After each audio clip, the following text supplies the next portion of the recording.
Good morning, everybody. We're just going to give it another couple of seconds to let everybody join. And then we will cover a couple of logistics reminders before formally kicking it off.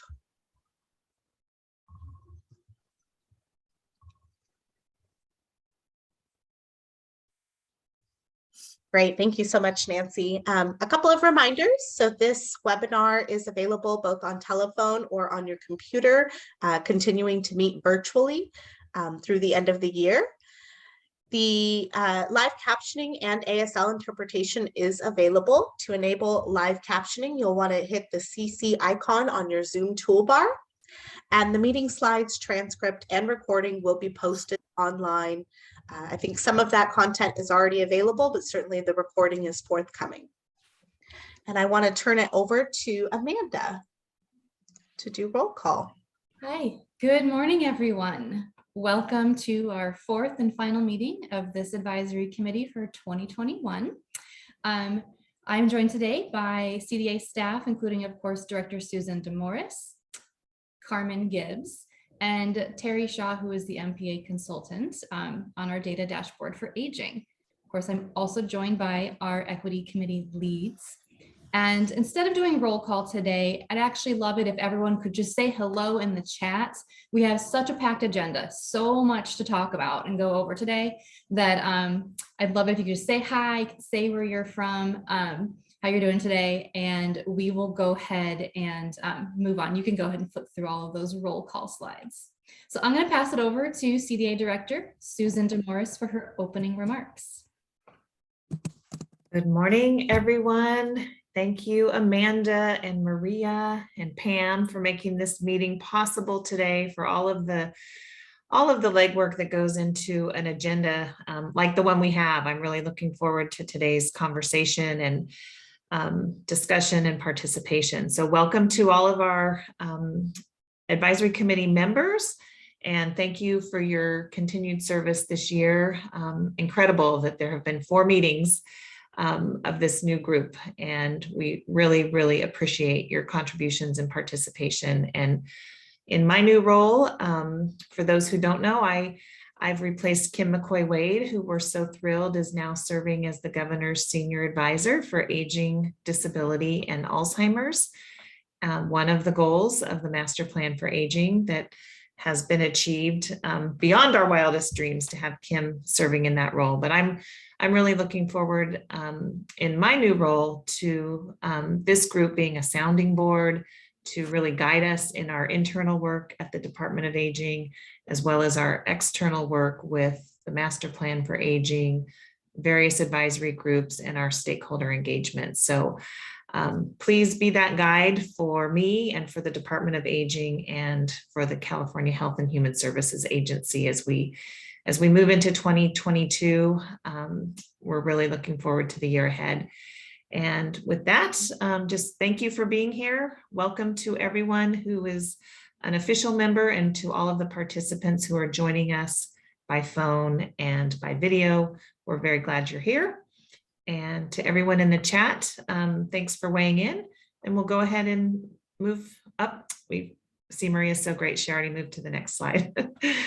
Go ahead, Maria, talk about I think the next slide was to go over the advisory committee's purpose. And I hope this is familiar to everyone at this point, but if it's not, or if anyone new is joining us, this group is to advise the Newsom administration. As you know, the Master Plan for Aging was created by an executive order by Governor Newsom, and it's being led by the California Health and Human Services Agency, and responsibility rests with the California Department of Aging. So when we meet together, you are advisory to all of those entities and more. So we can move to the next slide. This is our agenda for the day. We have packed it in for the next 2 hours. So we've got a lot to cover, and we have many presenters and speakers and participants leading these conversations. Next slide. There we go. So I'll just continue with a few updates on what's going on with the Department of Aging. We're so fortunate that we have been able to hire some critical positions in the last quarter since this advisory committee met last. We have extended an offer, and we're so pleased that Sarah Steenhausen with the SCAN Foundation has accepted the role, a brand new role, as Director of Policy, Research, and Equity at the Department of Aging. And we're so excited for Sarah to join us in January. And one of the first priorities in her new role will be to finalize the job description for a Chief Equity Officer for the Department of Aging, to post that, and we will turn to all of you to help us get the word out, to promote that, and to attract the highest and most qualified candidate for this important work. In addition to equity, Sarah will be working on housing initiatives, both within Department of Aging, but working across departments with our sister departments and sister agencies. And we're just getting off the ground our workforce initiatives for the direct care workforce, which I just want to thank Justice and Aging and SCAN did a wonderful briefing on for the Women's Caucus, and we talked a lot about the equity issues in our state's workforce, especially the direct care workforce. And she'll also be overseeing elder justice and behavioral health. We had a new position also approved in the budget, and we're very excited to bring on board for the first time the Office of the Patient Representative. This ties in to equity as well, because this individual and the team behind him or her will be focused on unrepresented individuals living in long-term care. And they will be joined by a new state long-term care ombudsman who we expect to be named by the governor by the end of this year, possibly even this week. And those two individuals will work closely in tandem with long-term care facilities. Oh, there was one other position I forgot to mention. I know this committee has been tracking closely the digital divide, and we did just extend an offer to our first digital divide manager. So we'll have some great internal leadership on all of those initiatives. And today we'll be talking quite a bit about California's COVID response and how it fits with equity. So I won't spend much time on that, other than to let you know it's been a high priority for the Department of Aging, and you'll hear from Connie Nakano on our team about what we're doing specifically as part of the Health and Human Services family. And then last piece, many of you are following the Hubs and Spokes initiative. This is one of the key goals of both the Long-Term Services and Support Subcommittee report, as well as the Master Plan for Aging, to create a no wrong door system in California to improve navigation, coordination. So CDA is leading the Hubs and Spokes initiative, and we're very pleased that over several months' time at the end of this year, we had significant public engagement through 5 town halls, leadership and aging webinars, and we had over 500 survey responses and letters from individuals and organizations. We're now collating all of that input, organizing it, and we are very excited to be presenting that to you in March, where we'll have a stakeholder briefing to bring all of that information back and to invite further comment and conversation on the Hubs and Spokes initiative. I think that concludes the CDA updates, and now I'm so happy to turn it over to my colleague, Carmen. Oh, no. Hello. Okay.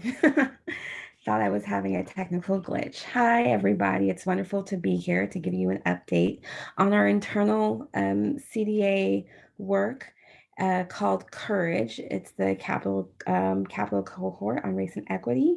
Next slide. And then we can actually go on to the next slide, because I'll be talking about what is the Capital Collaborative on Race and Equity. So a lot of state government entities have gotten together to learn about and implement activities that are going to embed racial equity approaches into our institutional culture and policies and practices. So CDA was a part of this group. And what we have done over the past year is we have actually participated in a training cohort to learn about race and equity. And then we've also started learning how to develop a racial equity plan. And so that's where we get our name, which is COURAGE. It's C-Corps, Capital Collaborative on Race and Equity, and AGE that plays off of the name of the department. It's an internal working group, so it's all staffed by CDA, and it's a volunteer effort of our employees, which is great. Next slide, please. Okay, so why CDA should lead with race. So the whole point of C-Corps is to start with race. They're not saying that race is the only area of inequity. However, it's the root cause of many inequities within government.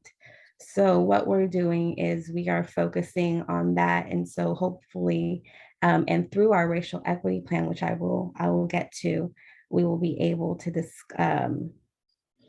to dismantle a lot of the other inequities that happen within government and in our institutions.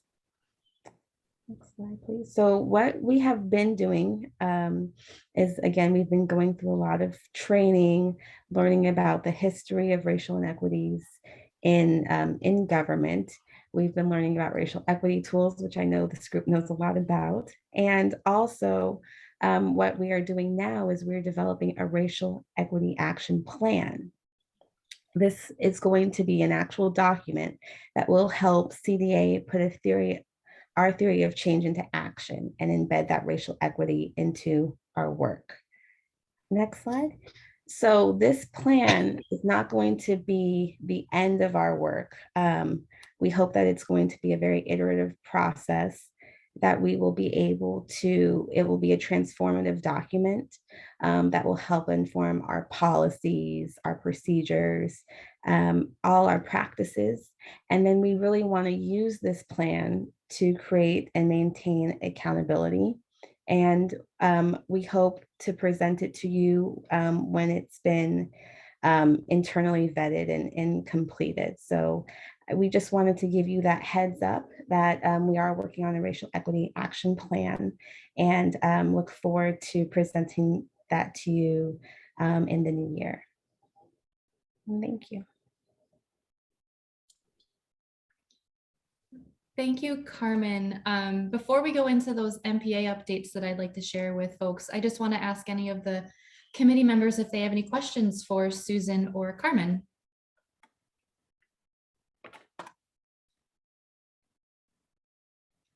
I see a hand raised. Let's see, panelists. Okay, if none, I will go ahead and move on. If you can all believe it, it has been a year since we've launched the master plan for aging, or we're just a few weeks shy of that. So mid-January, we will be releasing our first annual progress report. And along with that, we'll also be hosting an MPA anniversary summit. It'll be on January 21st. I will send everyone on this committee a save the date this afternoon. So please register so it's on your calendars. We'll be joined by several partners, such as the secretaries from Housing, Labor, and Health and Human Services agencies. Several stakeholders will join us, some local champions, as well as some of our key legislative champions from around the state. So we're very excited to be able to reflect upon the year that we've just had, the progress we've made, but also re-engage and reignite the movement around the master plan. So we'll be kicking off a whole new input campaign, another Together We Engage campaign. And I would love to speak with everyone later. We can talk a little bit more in the future about how this committee could be involved in planning some of these events, promoting them, and really ensuring that the recommendations and public comment we receive over the next year that would then go ahead and inform the ensuing years of the master plan have that equity lens applied. Also very excited that we announced recently the first ever California Elder and Disability Justice Coordinating Council. We appointed 21 stakeholder members from across the state. We also, of course, have members from state departments as well. Their first meeting is going to be January 28th. I'm very excited about this. Would love to talk, of course, later on in this meeting about how this committee could have some involvement with the Elder and Disability Justice Coordinating Council. Also, we have so many events coming up next year. February 1st, CDA, in partnership with the Labor and Workforce Development Agency, will be hosting a direct care workforce stakeholder webinar. And essentially what we've been doing over the past couple months is working with our sister departments at Health and Human Services Agency, along with Labor, to create a landscape of what this direct care workforce really looks like in California. What are the programs, the trainings, the stipends, what is the pay? What are the criteria, and what is the licensing behind that? Creating this full landscape so we can have a nice broad view of what's truly going on across the state. So we can identify those gaps and identify those points where we can leverage each other's resources, align our resources. So we're going to present some of this work at this webinar in February. I can also send everyone a registration link following this meeting if you're interested to join that. And then we have, of course, over the past few months since we've last met, we've continued to engage with our local leadership in age-friendly planning. I personally have attended and worked with folks on events that took place in Orange County and Ventura County. They are making so much progress on their own master plans for aging. Ventura released theirs just this past quarter. Orange County is working on theirs right now. DAN Coalition, the Disability Action Network up in Northern California, consistently putting on amazing MPA events, just with so much input from stakeholders and public up in those northern counties. So we're really happy to see that. And that's just a few of the counties that we have working on master plan for agings in their own local communities. Next slide. And I also just wanted to share that we have scheduled every single MPA committee meeting for the year of 2022. So we have these 4 committees up top are the committees that CDA coordinates. Alzheimer's disease and related disorders is, of course, associated with the MPA. It is run through different channels, but we do have all the dates available. We'll be sending out a newsletter in a week or so with all of these dates, so you can add those to your calendars as well. So those are all of my MPA updates. If there are no questions, I'm going to pass it over to Terry, who has some updates about her about the data dashboard that I know you're going to love to hear. And questions? Hi, everybody. Thanks so much for being here. I'm excited to share this update. Let's go to the next slide. So as we've discussed previously, I wanted to give you all the latest information about adding SOGI data to the data dashboard for aging. We have been fortunate to have the assistance of folks down at UCLA with their California Health Interview Survey data. And we've also been very fortunate to have some expert advisors to help guide us as we are pulling this data and presenting it for everyone.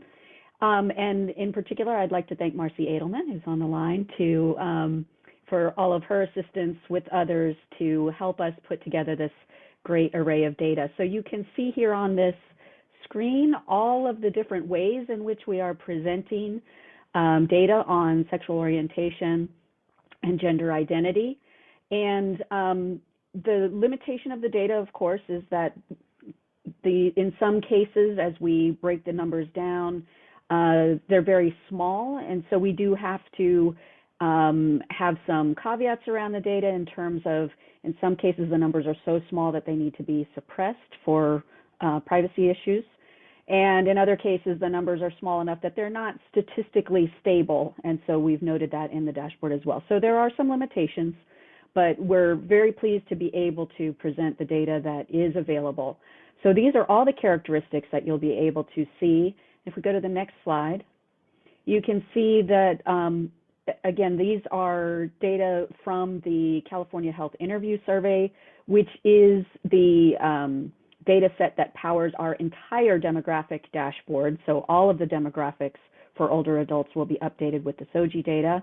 And then we have several indicators related to the various goals and strategies that are also powered by the California Health Interview Survey, and those will also have the SOGI data in them.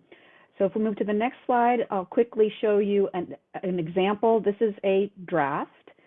We are still working to finalize all of this information. It will be presented and available in time for our anniversary event. So we're thrilled to be able to do that along with other updates, but this is an important piece of it. And so you can see here all the different ways in which this data is displayed and available. And I've isolated here for your view the SOGI characteristics, but those will also, all users are able to select among a variety of characteristics, including all of these new SOGI data points, but also things like race and ethnicity and language, et cetera.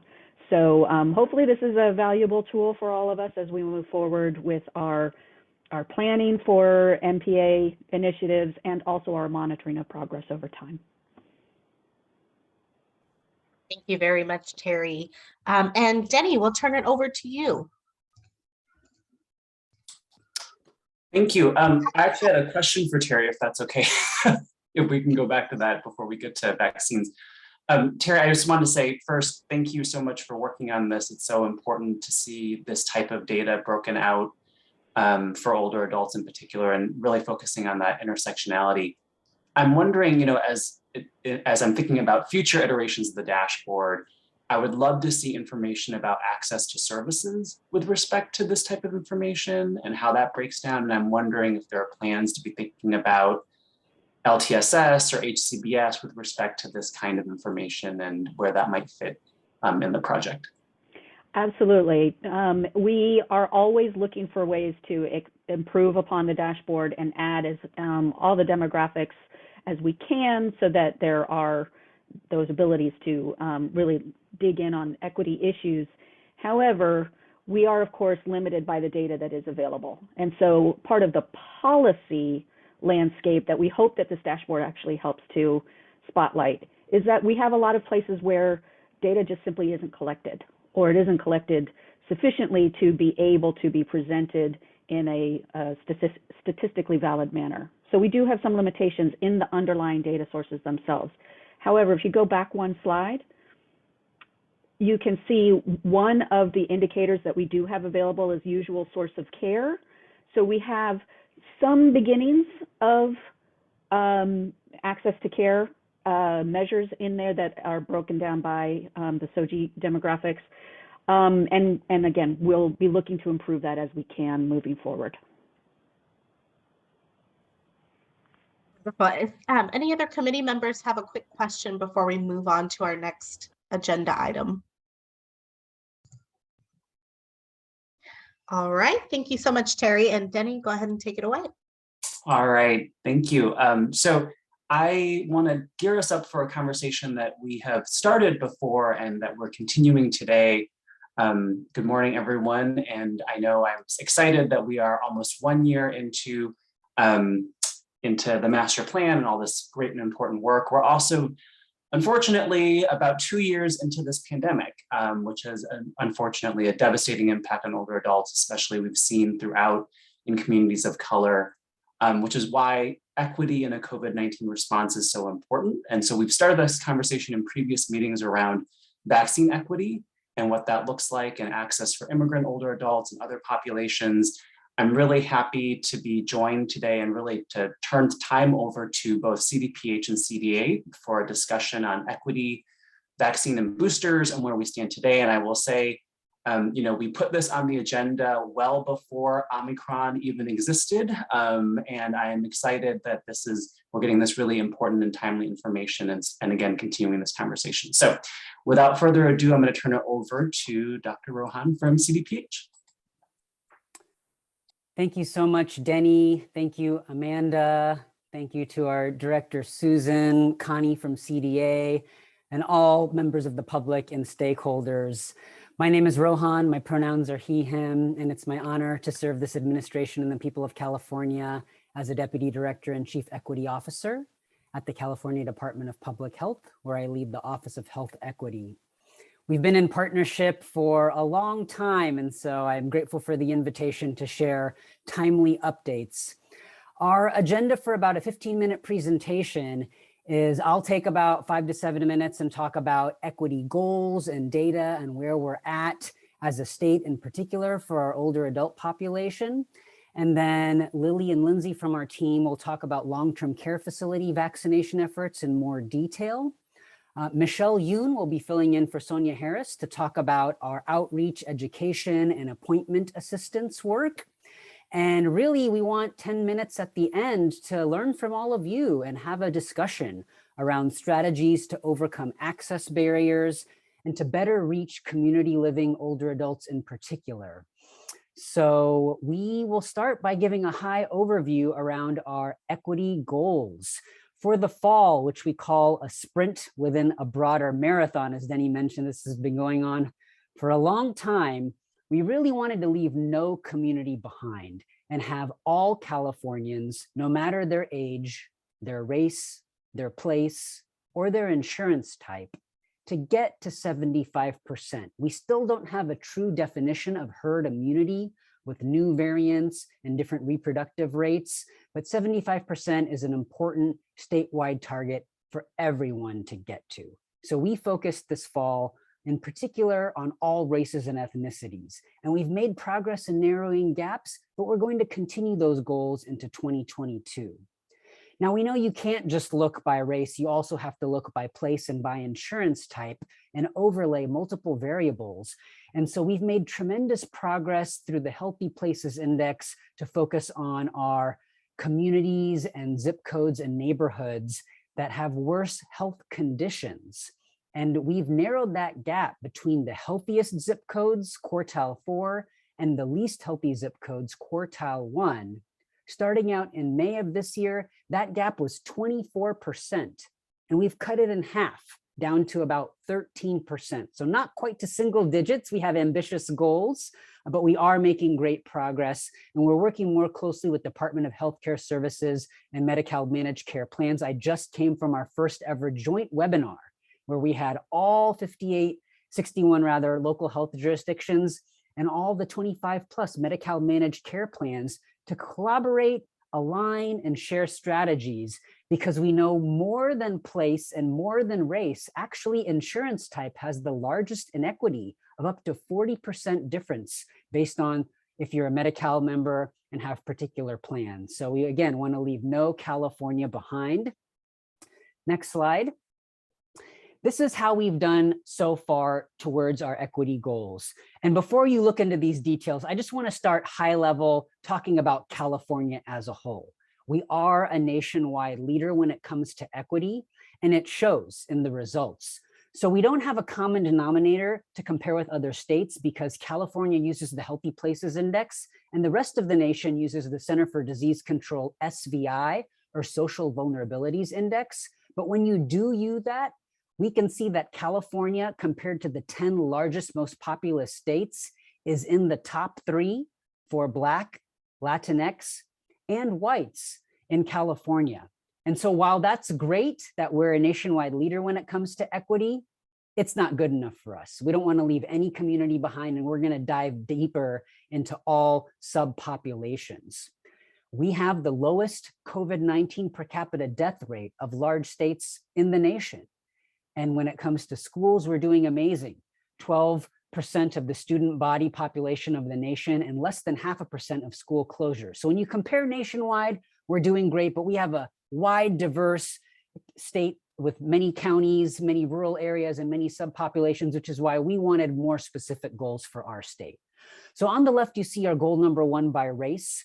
And you can note in the gray box that 8.5% assigned their race as other when they fill out forms, and 4.5% as unknown. That's a lot in a state as big as ours. That's almost 4 million Californians. And so that does lead to some data uncertainty. And we know due to public charge and racial profiling that likely communities of color are hiding in those categories of other and unknown. So we do expect that our Latinx and other population rates are actually higher than what's showing on this dashboard somewhat. But you can still see there's work to do to improve Black, Latinx, and even white rates to get it to 75%. Now for our tribal population AIN, this is state data. It doesn't include our federal data from Indian Health Services, from Department of Defense, from the VA, and we estimate it's about a 9% bump. So we probably are right on the target of reaching our goals for our tribal populations, but more work to be done.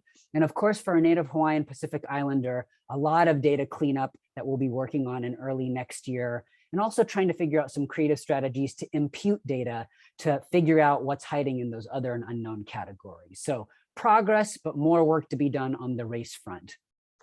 On goal number 2 on the right, looking by place and insurance type, again, we've really narrowed the gap from a 23% gap down to a 14% gap, but still not to single digits. So we're going to continue those goals into 2022. And as you see on the far right, the greatest inequity by insurance type of almost greater than 40% between Medi-Cal and non-Medi-Cal insured Californians. So really a lot to do in that space and partnering with our health plans. Next slide. But we know, given that your stakeholder focus on aging and equity and justice for older Californians, I'll take the next few minutes to hone in on our 65+ population. And here you can see, we got to celebrate. We are at 62 million doses. Happy Vaxiversary. This Tuesday celebrated the anniversary of the first shot in a Californian arm. And it was a bittersweet milestone because at the same time, 800,000 Americans died as of Tuesday. And in our state, almost 75,000.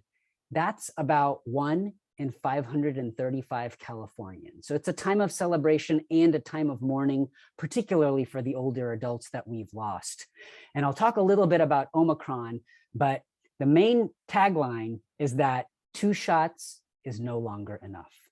Getting boosted, especially for all Californians eligible 16+, specifically the 50+ that are at higher risk with chronic disease and are oftentimes the caregivers for our 65+, is going to be essential to combat the immune escape, the transmissibility, and the growth advantage that Omicron is showing thus far in preliminary studies. So we're going to focus on the first shot series, but we have to focus on boosters as well because we're dealing with a new threat this holiday season.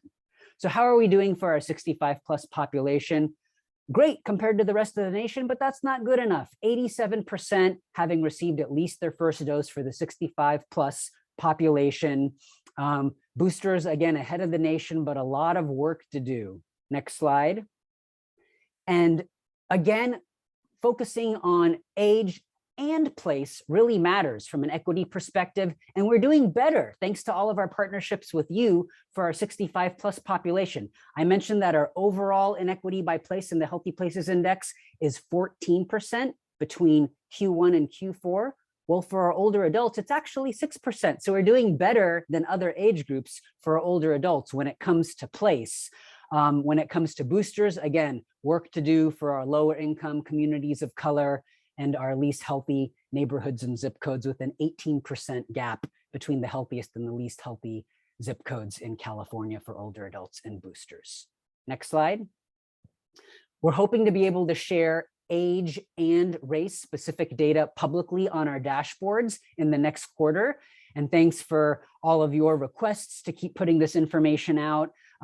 We've done some data crunching and changing the denominator with new July Department of Finance population estimates that makes it more accurate. We're bringing on some data staff. And so we're hoping by early next year that this will be publicly available for all of you to share and use. But you can see that the rates for the 1+ dose series and for boosters does vary by race for our 65+ Californians, sometimes up to a 20% difference between our tribal, Black, and Latino populations compared to our white and Asian populations. So more work to be done here in partnership with all of you.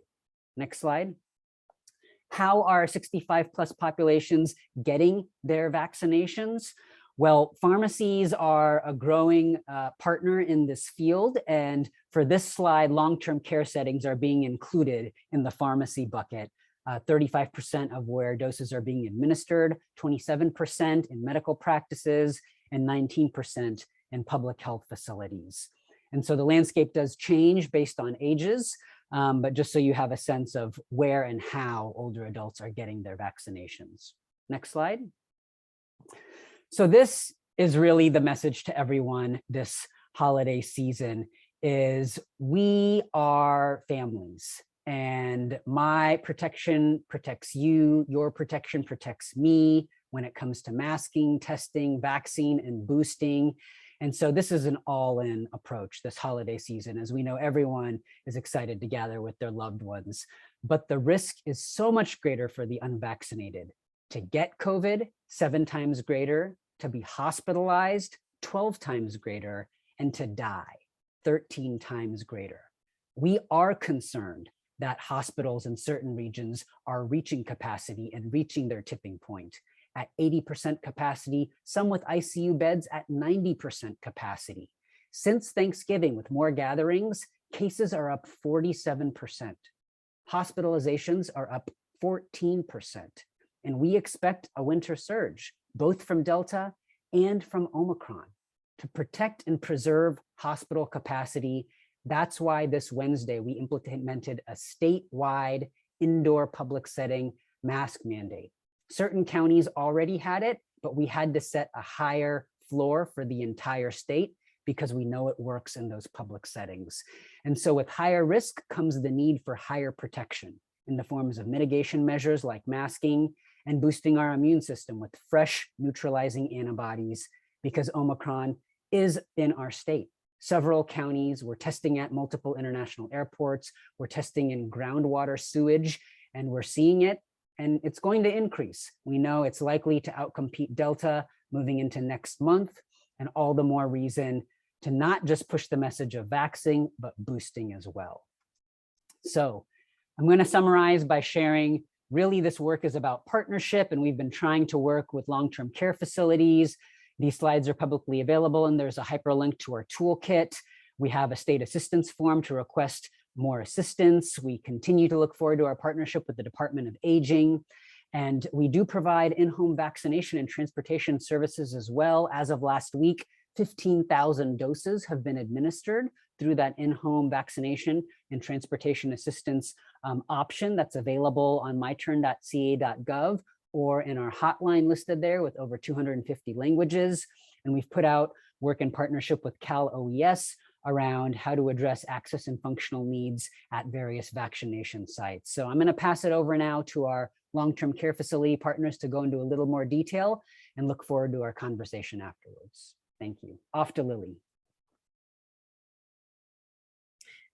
Thank you, Rohan. This is actually Lindsay Bradshaw. I'm going to be presenting on behalf of Lily for the CDPH vaccine pharmacy and long-term care team.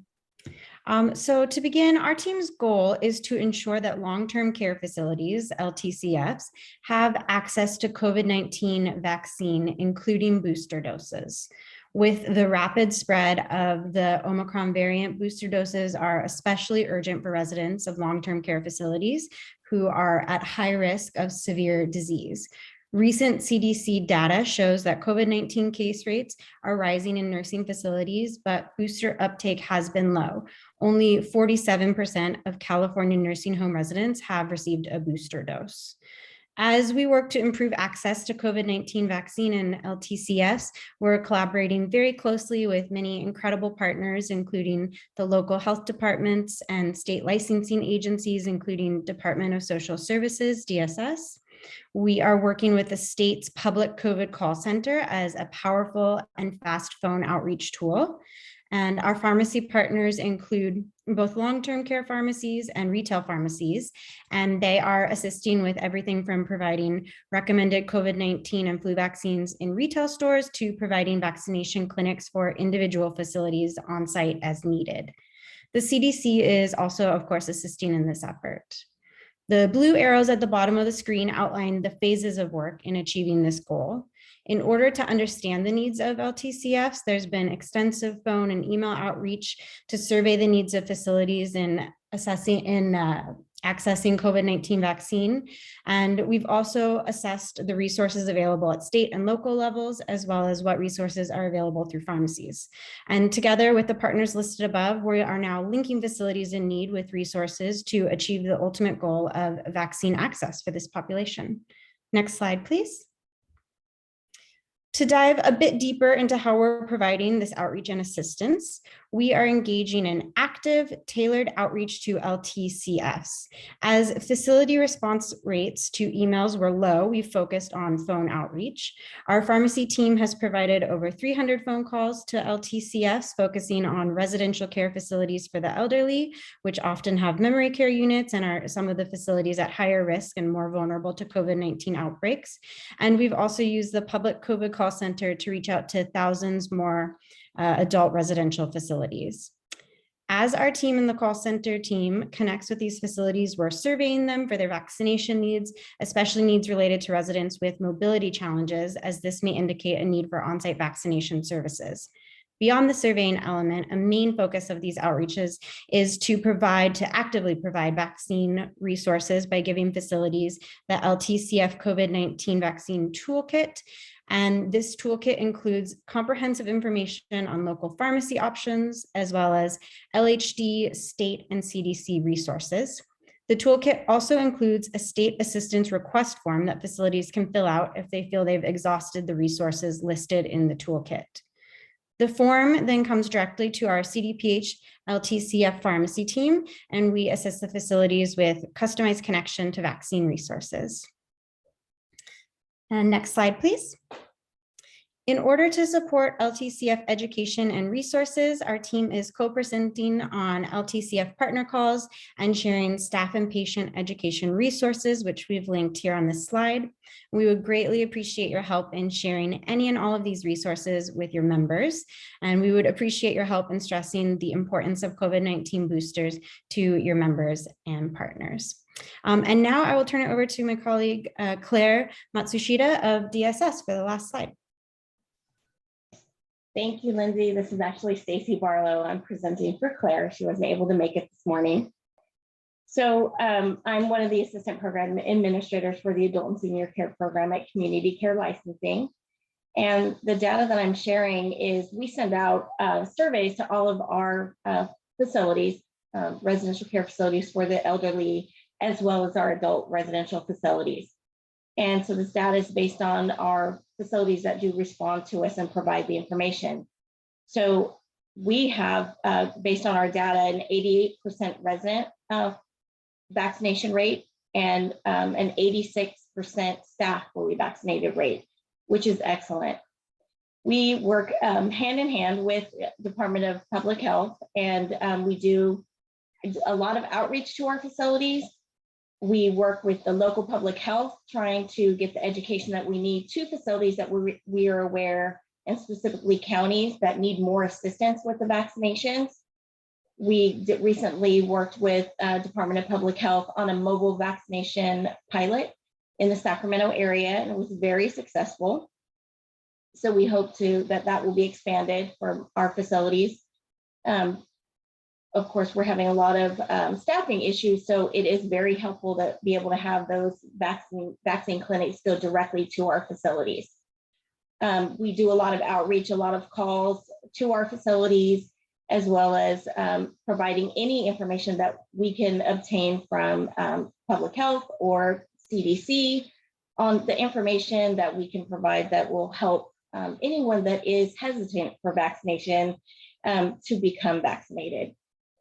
We do a lot of outreach to our local public health, talking to them about ways that they can help and what assistance they may need to also provide that information to our facilities. So we continue, and we hope to see our numbers. They look great right now, but we do hope to see that they climb even higher. We would love to see 100% vaccination rate in our facilities. And I will turn it back over to Lindsay. So that was the end of our LTCF update. Wonderful. Well, thank you all so much. And I just want to pause and see if there are any questions from committee members. Perhaps we can just go to a gallery view so we can all see each other. And if you could use that raise hand feature, we'll kind of move along questions that way. I think we did have a few more slides from our outreach and education team that Michelle was going to share. If you want to finish that and then do our conversation and questions all together. Thanks. Got it. Good morning, everyone. My name is Michelle Yoon. I'm here with the Vaccinate All 58 campaign, which is the campaign responsible for outreach, education, and appointment assistance to our Californians. So to go down the memory lane for a bit, the campaign from the very beginning has ensured we use data and equity, as Rohan was mentioning, to inform what the campaign was going to do. So we took many lessons learned from the census work, and we knew we needed to always use the most up-to-date and live information to make the best decisions day by day, week by week. And we know in vaccine land, days feel very long and weeks feel like a lifetime. With that knowledge, we created this tool called CORD, which stands for COVID-19 Outreach Rapid Deployment Tool. It's a tool that has various, data points that includes vaccination rates and on-the-ground activities carried out by our community-based organizations that we refer to as our CBO network. And in addition to that, we also knew that we needed to use research, monthly tracking service, and direct feedback from our partners, as well as our collective impact tables, which is a space that we bring in together various partners to kind of figure out what is our priority week by week. And really all of these components make sure that our messaging is always up to date and is resonating with our communities. So a little bit about this graphic that you see in front of you. We know that we aren't the only vaccine players, and we couldn't do it without our critical partnerships that we have fostered. That is with our CBOs, philanthropy, state agencies, just to mention a few. And in addition, we also try to coordinate with other partners outside of that. For example, academia and philanthropy. And again, we use our collective impact tables to really help put together all the thinking hats from various partners and really decide what is the priority for the campaign at that moment. We know that things shift very quickly, and we always want to make sure that our partners have the most up-to-date information. That includes, of course, the California Department of Aging. Next slide.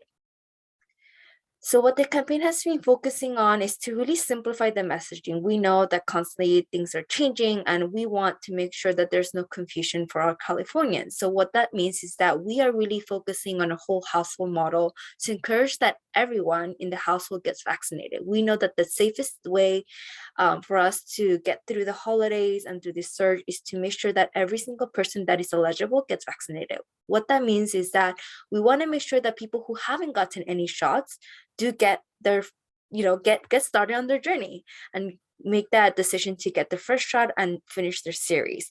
And that also leads us to the boosters, which Rohan mentioned as well, is that we want to make sure that everyone, not just those who are at high risk, which is, our older adults and those who are immunocompromised, get their boosters, but everyone who's 16 plus, especially as we head into the holiday season and we have continued threats around new variants.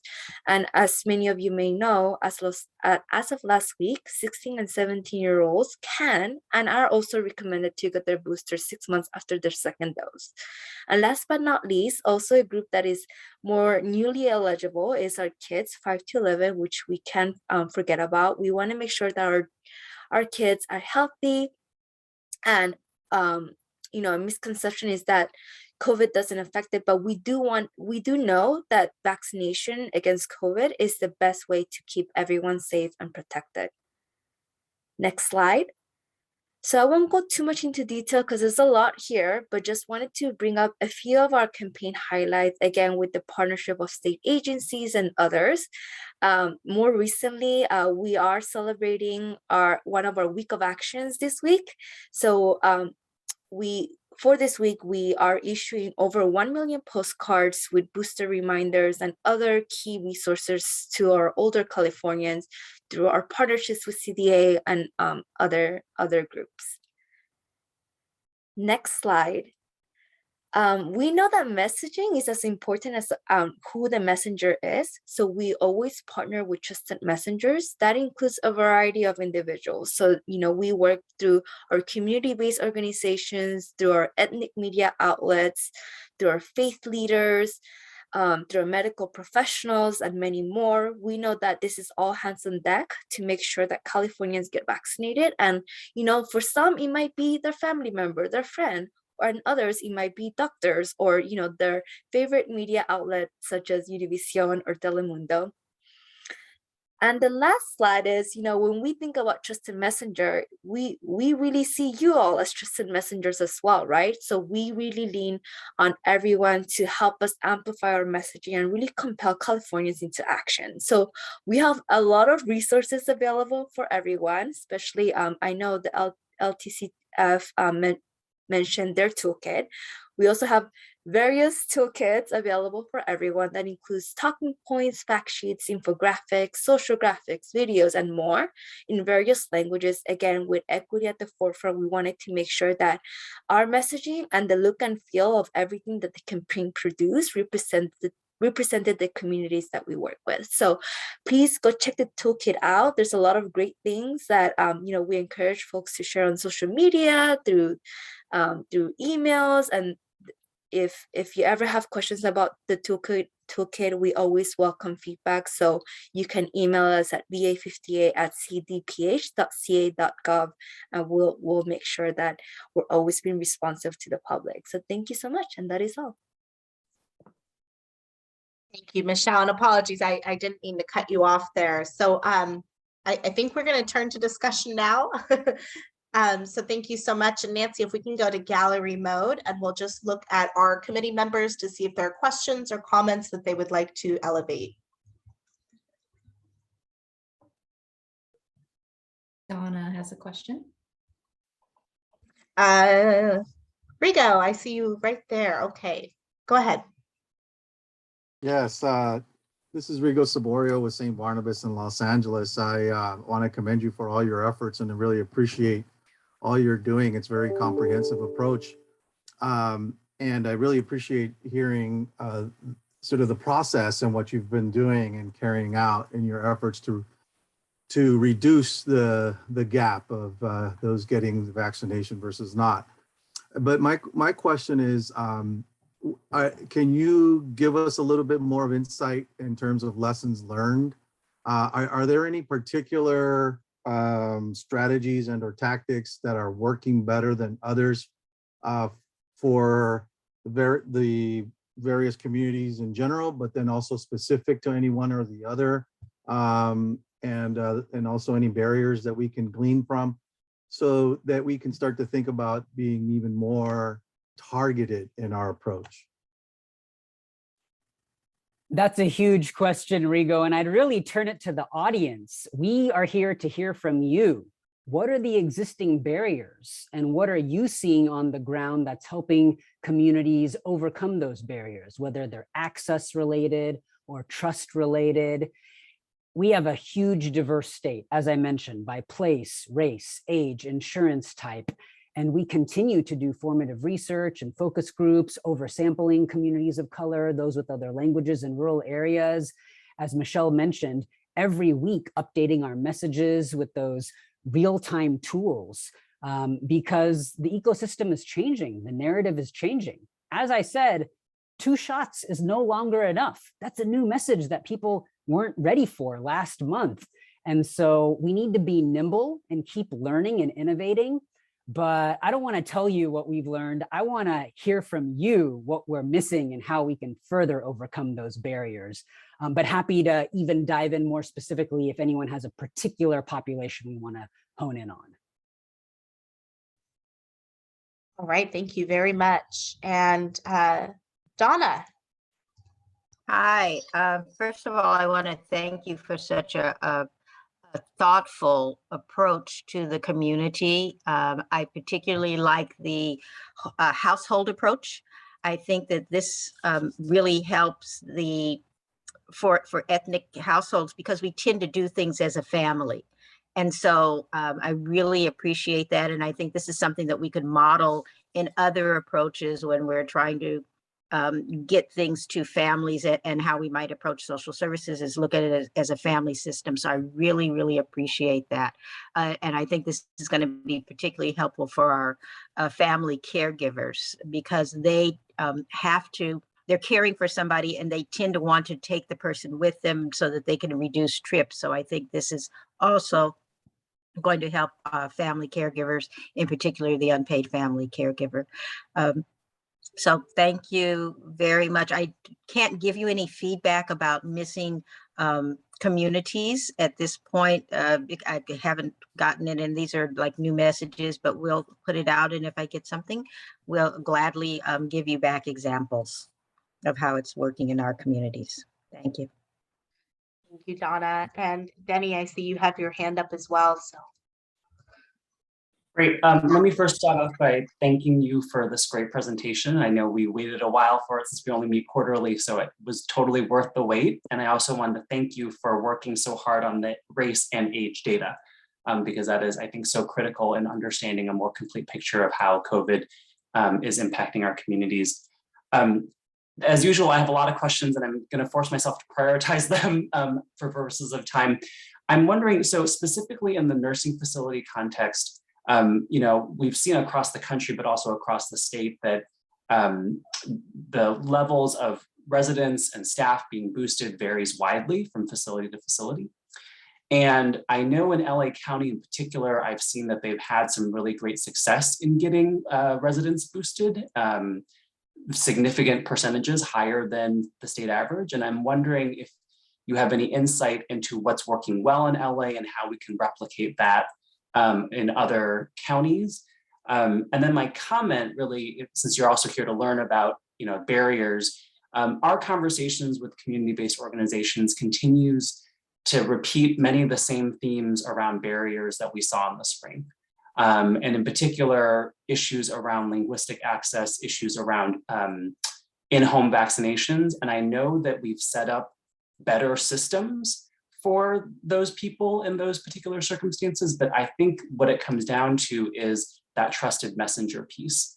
If people don't know, if community champions don't know that there's a state hotline you can call, then those people don't get put into the system. And so I'd really encourage you to think about how we build out with the existing aging services network that level of knowledge so that people can get plugged in. But the question goes back to the nursing facilities in Los Angeles. Thanks, Denny. I'll have Lindsay answer that with more insight into the nursing facilities. And just share that we want all of you to be ambassadors and messengers and get these toolkits and resources out there. Yes, we have 250 languages on the phone line and translation on the website, but still there's digital divides and barriers and lack of trust, and people have busy lives. So we have to have a higher reproductive rate of positive messages than the virus does. If the R effective for Omicron is between 4 and 9, and the doubling time is every 2 days, I'm worried. We have to be faster. And that means all of us need to be reaching out to people in our communities who trust us with those toolkits and hotlines. But I'll pass it to my partners to answer your questions about what we can learn from LA. Hi, this is Katerina. I'm going to answer on behalf of Lindsay and the pharmacy team. I'm one of the medical officers in the immunization branch, and I work with Lily and Lindsay. And for LA specifically, we are reaching out to them to understand what their strategies are currently. Earlier in the vaccine distribution process, they were very actively involved in enrolling their SNFs and working very closely with them. But we are actively reaching out, and we will share all of what we learn. And happy to also learn what strategies that everyone has found to be useful as we try to promote boosters. Thanks. Great, thank you so much. We're going to go to Marty and then Michael. Yeah, thank you. And thanks for the presentation. You may turn this back on us, but I'm still looking for data on the theme that community partners, whether they be community health centers, social service organizations, community development organizations, have been effective in terms of getting people vaccinated and getting the education and the vaccinations out there. So that would be the feedback from my end, is those partners continue to be really key. And then the feedback I'd be looking for from you is, did you actually collect data that tells us more about those partners, which partners have been particularly effective, that kind of thing? I'll ask Michelle to answer that because she has a real landscape, but just say that we couldn't have done it without you.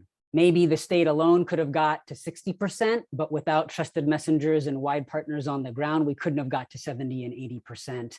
And we have a lot of descriptive statistics on the number of CBOs and the number of outreach and the number of phone patch into the line to schedule. Michelle can go into more detail. Yeah. So a little bit to answer your question, we early on, we wanted to make sure that we had the right trusted messengers in the community, especially the ones that we were seeing low vaccination rates. So, we weren't just asking ourselves who and where, we were also asking ourselves, in what language and what is the best way to reach Californians. And, we do have some strong kind of reporting requirements for our CBOs to make sure that it's not just, checking a box or doing an activity. We want interactive conversations with our Californians. So some of the things that I could talk about is, we asked, so far the CBO network has had 3.4 million interactive phone conversations with our Californians.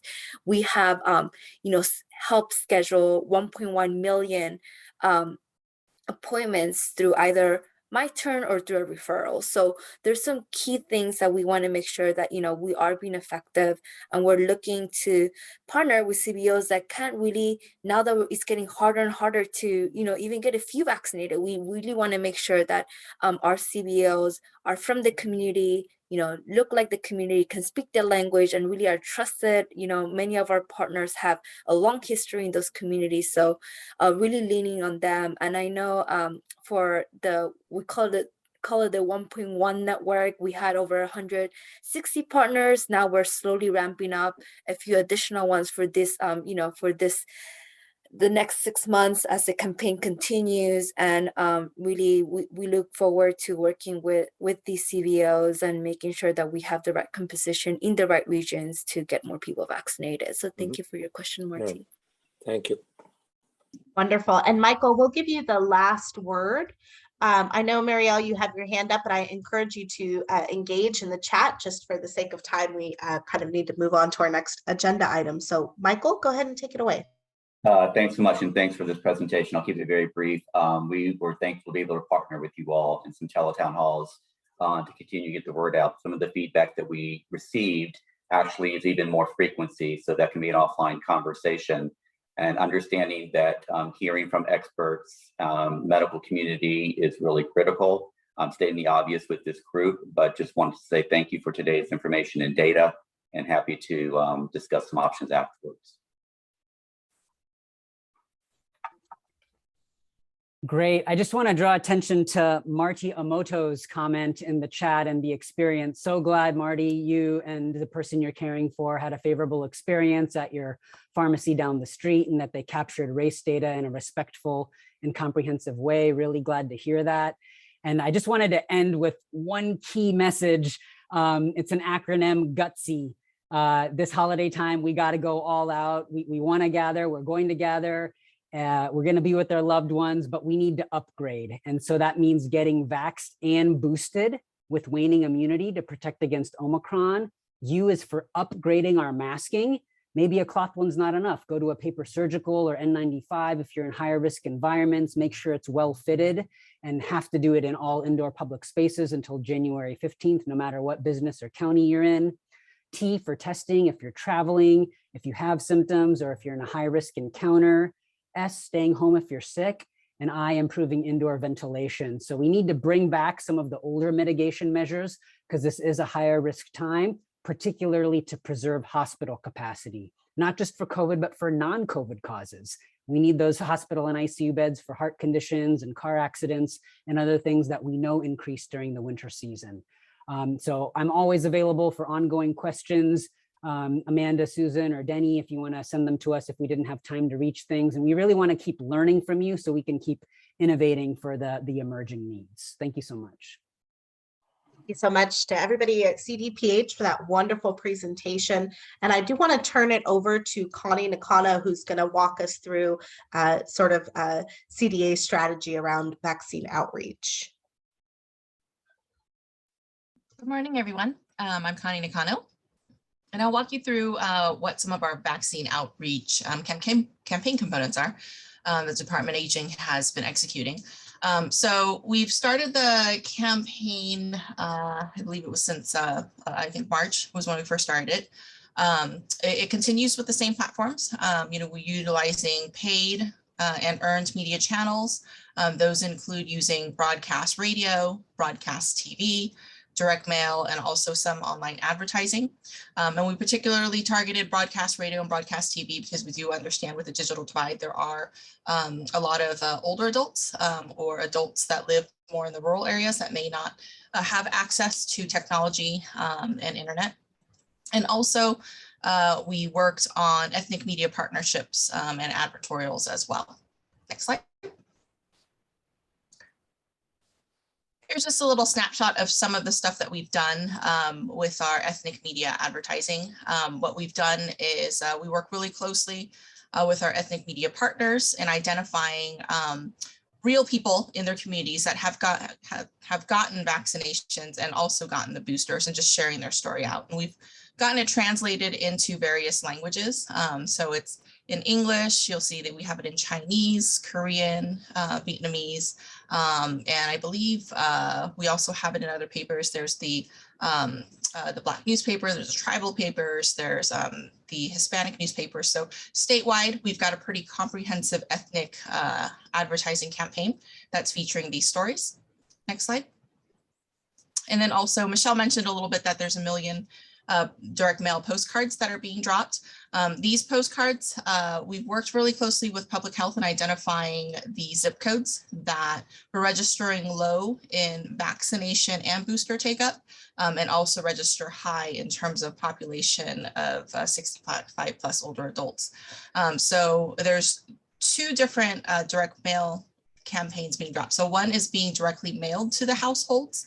And again, these are the zip codes that have registered low within vaccination and boosters as well. And it targets adults 65 plus, but also people with disabilities in that as well. So it goes directly to the household. There's another set of 1 million postcards that looks very similar. It just doesn't have the mailing address piece to it. Those we're working with our partners directly in distributing those out. So they are going out to our area agencies on aging. They've gone out to our long-term care facilities and also our like-minded stakeholders as well. So there's the link at the top of the slide as well that you'll see. You'll be able to go to the portal. So if anybody's interested in accessing any of these cards, you can go through that portal and you can order some, and we'll send those out to you so that you can use those to distribute. So we have a lot of postcards and direct mail pieces that are hitting.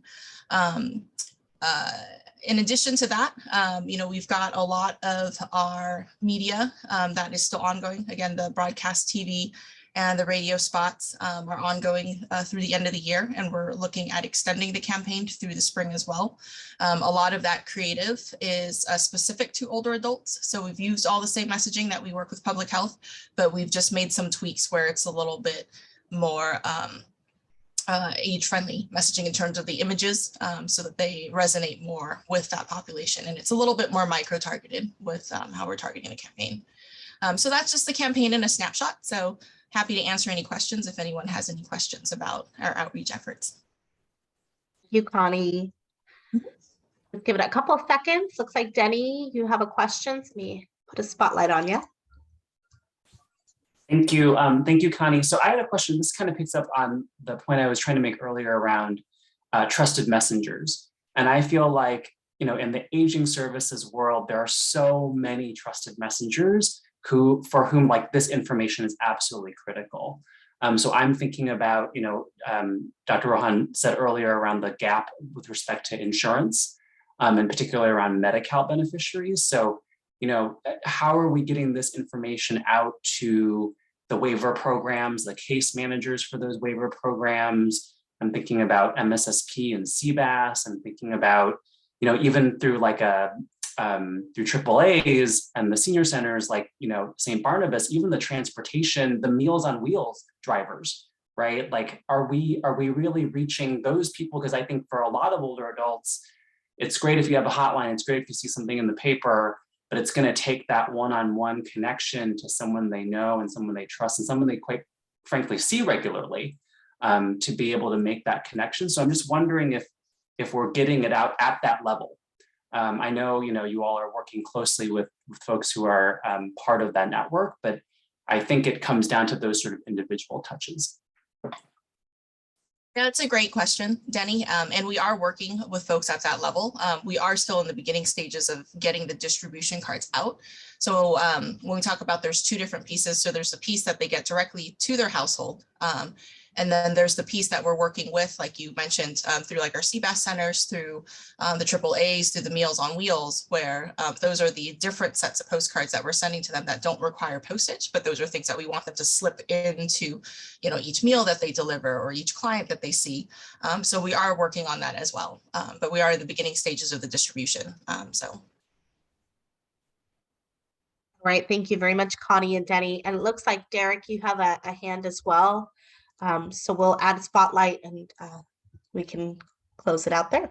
Yeah, thank you. I want to respond to what Danny asked, and indeed, Meals on Wheels will be a very critical partner in this initiative. At ACC Senior Services, we have a subsidiary called Meals on Wheels by ACC, and we have utilized that as a mechanism to work with local pharmacy several months ago to encourage seniors to be vaccinated. So I think that this would be a very proper use of, community-based organizations' resource. Thank you. Thank you very much, Derek. Jax. Hi, yes. I also put in the chat a question, which was, are people living with HIV among the people who have disabilities that are on that mailing list for this information?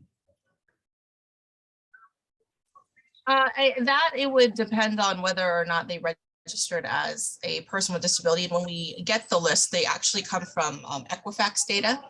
So the house, it depends on how the information was collected, and we kind of start to get into like the HIPAA stuff where there may not be all the information we're able to get on the household, but in general, when we're talking, it registered as this somebody with a disability that's living at that address is the list that we got. So I can't confirm if they're all a part of that, but it's Equifax data that we've pulled.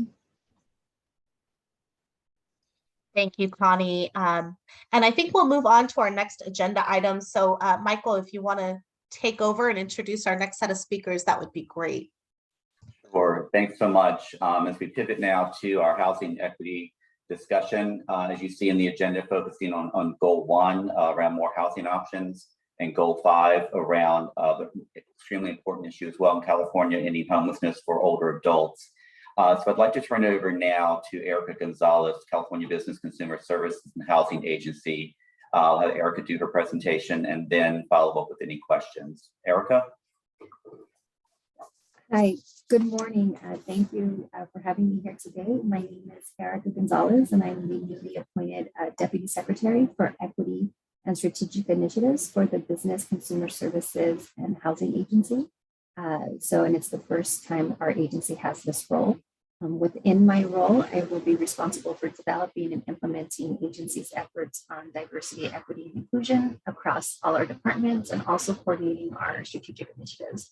So I appreciate the opportunity to share today during the Equity and Aging Advisory Committee meeting and the progress the state has made regarding housing investments for older adults and adults with disabilities. Our agency is committed to facilitating safe, dignified, and affordable housing opportunities for all Californians, particularly those most memorable, vulnerable members of our community. This includes our aging population. We are making ambitious short and long-term housing investments to address these vulnerabilities. Some high-level examples of that are, stabilizing our vulnerable households through short-term emergency rental and mortgage assistance. We're making long-term budgetary investments in housing production, including our Home K 2.0 and the Housing Accelerator program. And we have an enhanced focus on housing accountability, coupled with incentives for pro-housing jurisdiction. And we're also making efforts to strengthen housing and health investments to prevent and end homelessness with the creation of the California Interagency Council on Homelessness. So I'll give a little bit more details about each of those initiatives On the housing stabilization side, since March, the state has been able to provide assistance to more than over 130,000 households, totaling $1.6 billion through the California COVID Relief Program. Rent relief continues to be a very pressing issue throughout the state, and many communities of color have been disproportionately impacted by the pandemic. But we've also seen its impact on our aging population, many which are on fixed incomes and are at higher health risk during the pandemic. So of the over 400,000 applications the state has received to date, over 25% of those applicants are adults over the ages of 50. In addition to our rental assistance efforts, our CalFHA was deploying over $1 billion in mortgage assistance to homeowners who have fallen behind during the pandemic. These funds will supplement existing regulatory protection provided at both the federal and state level. And in terms of the long-term budgetary investments in housing protection, as you know, nearly 1 in 5 people are experiencing homelessness in our state are not over the age of 55. We are committed to increasing the supply of affordable housing. Earlier this year, we announced the California Housing Accelerator program. This program will finance the construction of over 60,000 units of affordable housing that are currently awaiting full financing, including many dedicated to senior housing. These projects have been reviewed and awarded funds by our Housing and Community Development Department and will be shovel ready within 6 months. So this is greatly accelerating the production of the state's affordability housing stock. And then similar on the housing accountability side, we created a new housing accountability unit within HCD. So this is really for jurisdictions who take the initiative and lead in prioritizing developments who will be eligible for a pro-housing designation from HCD. This designation will give jurisdictions a competitive edge when applying for state housing funds. And the last kind of thing I would like to highlight here is the establishment of the California Interagency Council on Homelessness. So late this fall, the governor signed EB 1220, which establishes the California Interagency Council of Homelessness and designates that the Secretaries of Housing and Health and Human Services as the co-chairs. He also signed EB 9777, will enable us to drive accountability, and it ensures more comprehensive and robust data collection on state-funded homelessness programs and bringing kind of the expertise of the key stakeholders to the work. So, we're really excited about a lot of these advancements. We know a lot of work, continues to need to be done. But we know that housing is a prerequisite for a high quality life. So as our population of older adults continues to grow and diversify, our agency will continue to pursue these investments and ensure that they're implemented and effectively designed to ensure that all Californians have access to safe, affordable housing. Thank you. Thank you, Erica. We're going to turn over to Claire and then ask committee members to just hold questions until Claire is done with her presentation. Hi, everyone. Thanks so much. Really excited to be here today. I'm here in my new role as the Chief Deputy Director for Disability, Adults, and Housing Integration. And in that position, I'm overseeing 4 divisions: the Adult Programs Division, Community Care Licensing, Disability Determination Services, and the Housing and Homelessness Branch. So I'm here today to really talk about CDSS's housing and homelessness initiatives, and really excited to share the 4 programs that we're running that really will impact positively housing for older adults and people with disabilities. So if we can go to the next slide, please. So I have a very short presentation. Next slide. Thanks. So I just wanted to give you some context about where CDSS sits within the broader housing and homelessness landscape. So our department and branch's focus is on programs that function at the intersection of housing and social services. And we know that social service programs are a key access point for individuals and families facing housing crises. Our goal is, of course, not only to end homelessness in partnership with local communities, but to increase access to social services across the board. And to that end, we're very proud to say that our programs have served over 100,000 people in 2020. And excited to find out how many they served in 2021 at the end of this year. In the most recent state budget, our department received just over $2 billion in funding over the next 2 years, which is a significant expansion of our funding. And $1.49 billion of that money is directed for programs that serve seniors and people with disabilities. So it's really historic investment, and it'll allow us to expand into new communities and to make sure our existing programs can reach even more people. Next slide, please. Thanks. So CDSS currently manages 7 housing and homelessness programs, 4 that are aimed at seniors and people with disabilities, and 3 that are aimed at children and families. And our programs are administered locally through either counties or tribes. And with these local partners, we basically sometimes also work with our social services agencies, our homelessness continuums of care, and other nonprofits that can carry out this work. So today I'm going to highlight the programs, those 4 top programs. On the next 4 slides, we'll go through those. But we do have those other 3 family programs, which I won't be talking about today. But if you do have any questions, just let me know, and I can get you those answers separately. Next slide, please. Oh, I do want to also set the case for the need for these programs. So we know, like I said, in 2020, we served 100,000 individuals with disabling conditions, and over 14,000 of those individuals were 65 and older and were part of the homeless system. The number of homeless older Americans is expected to triple in the next decade, and we anticipate that they will have complex care and unique housing needs. We also know that Black and Indigenous people experience homelessness at significantly higher rates than white people, and that's largely due to longstanding historical and structural racism. In California, Black people account for more than 7% of the general population, but represent more than 31% of the people experiencing homelessness. So we really have to work at the intersection of social services, housing, and homelessness, but also at the intersection of equity, and really focus there to make sure that we're reducing disparities and addressing discrimination, discrimination and concerns about access to healthcare, the way that justice-involved individuals have higher rates of homelessness, to really make sure we're making a difference and that we're equitably serving California's homeless population, especially among older adults and people with disabilities.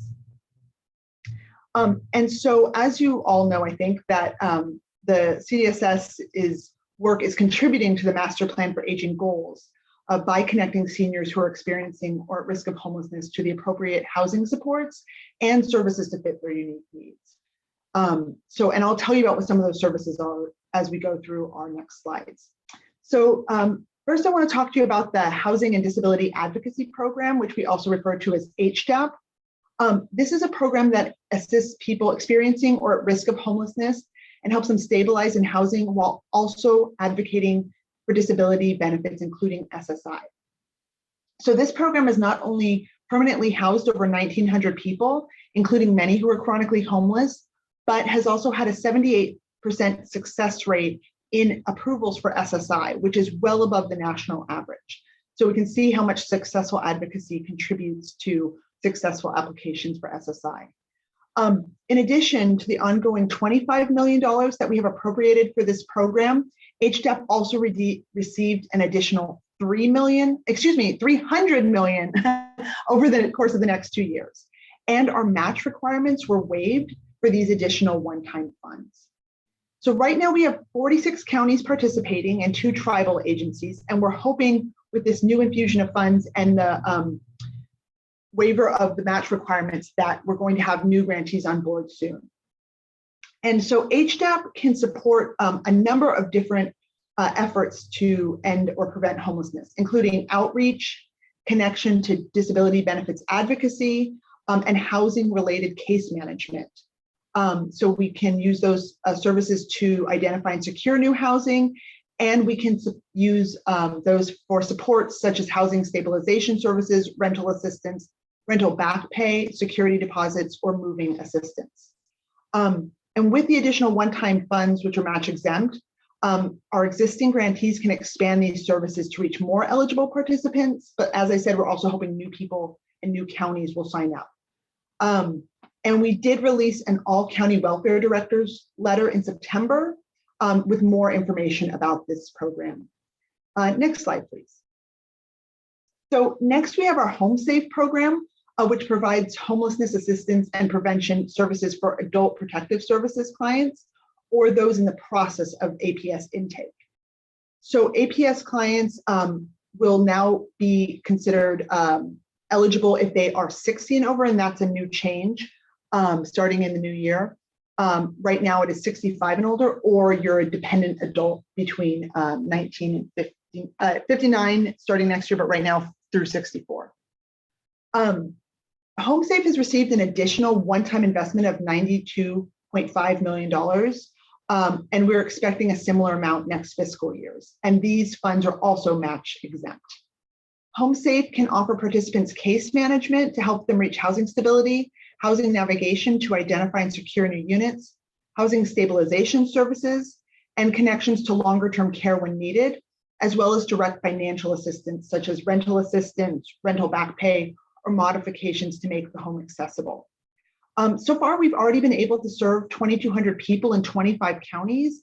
And again, with the expansion, we're hoping new counties will participate and we'll have new tribal grantees.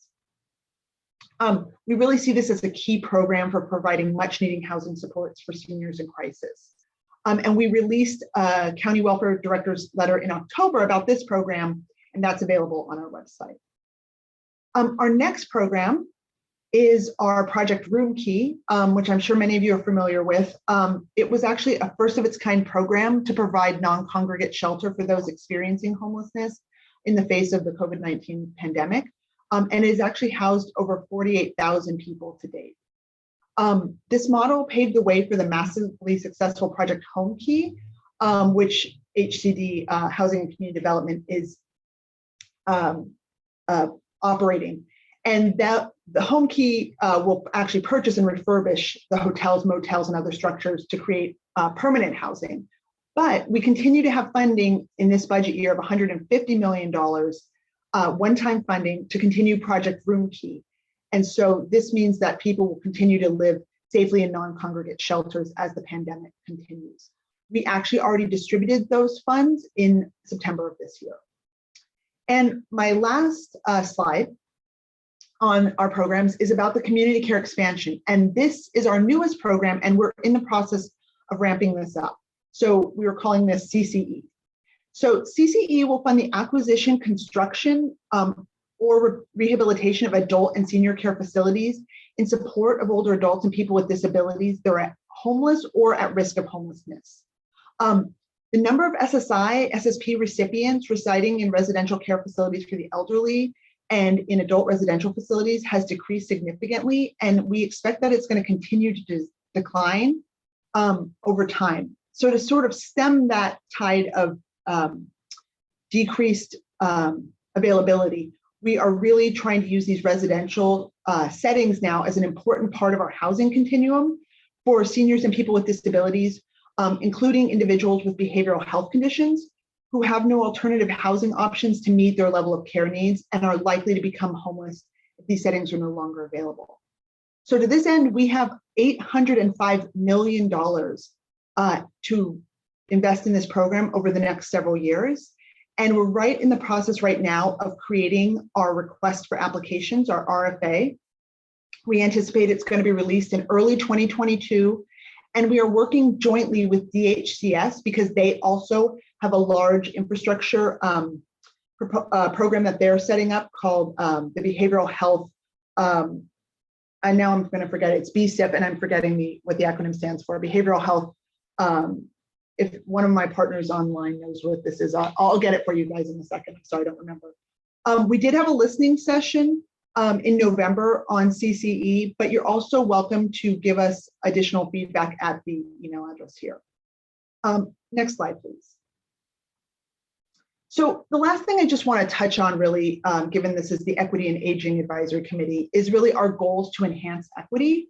So I wanted to share some of our priorities around equity in housing and homelessness programs for seniors and adults with disabilities in the coming years and beyond. So DSS has identified equity as a key priority for DSS funded housing programs. This has been emphasized in our program evaluation priorities with research partners, our prior and ongoing trainings and technical assistance opportunities on equity and housing program implementation, and our formal requirements on a commitment to address racial equity across DSS funded housing programs. Really know that the intersection of aging, homelessness, and race are critical to understand and address. And so we've established several partnerships in order to support better incorporating equity into our housing and homelessness program. One example of that is we work closely with Dr. Margot Kuchel at the University of California, San Francisco Benioff Homelessness and Housing Initiative. And Dr. Kuchel and her team study the intersections of aging, homelessness, and race, and the research has helped to guide our work. So they currently have a study underway on health outcomes for people experiencing homelessness in older middle age, and found that many unhoused seniors in that study had their first episode of homelessness after the age of 50. So it's just, and I know many of you are familiar with that study, and it's really just giving us an opportunity to take that study's finding and really make sure our programming aligns with those findings and that we're moving forward. We are also engaging on formal evaluation, program evaluations with research partners, and it will include an evaluation of equity impacts. As part of our programming, we're going to be offering additional TA assistance to grantees, specifically on incorporating an equity lens in every aspect of program design. And we're in the process of contracting with organizations that have expertise in equity and housing and plan the launch of these opportunities in early 2022.